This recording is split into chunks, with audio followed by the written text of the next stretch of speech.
Engineering వేరు, మళ్ళా business వేరు. తర్వాత మీరు పాలిటిక్స్‌లోకొచ్చారు. పాలిటిక్స్‌లోకి అంటే ఫుల్ టైమ్ అంటే పాలిటిక్స్‌లోకి ఎన్‌విఎస్ఎస్ గారు అడిగినప్పుడు the first person I asked was my husband.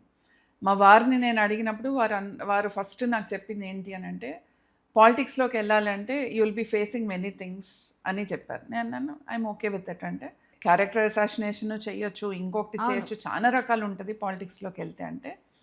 నేను ఒకటే అన్నా వారితో, if you are with me I'll fight the world అన్నా. He said I'm always with you అన్నారు. So that is it. After that there is no looking back. ఎందుకంటే my first check is my husband. నేను ఇంటి నుంచి బయటకు వెళ్ళేటప్పుడు నేను ఎలా ఉన్నాను ఏంటి అనేది, ప్లస్ ఆ డే అంతా ఏమైంది ఏంటి అనేది ఇంటికి వచ్చినాక when I think I'm answerable to my conscious, not anybody else. First నేను సమాధానం చెప్పుకోవాలి. If I'm satisfied that is it. If I'm not satisfied then I have to rethink, recheck నా బిహేవియర్ కానీ ఏదైనా సరే, ఎవ్రీథింగ్, ఎవరైనా సరే every one has to go through there this one. అవును.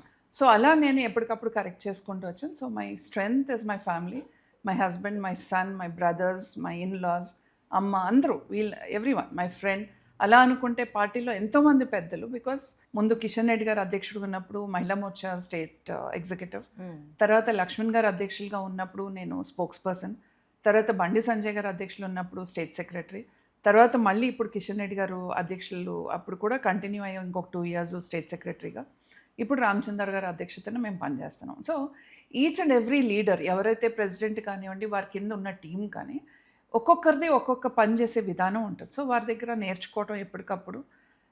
మనం when we're open to learning, it is always easy to learn, adapt and then perform.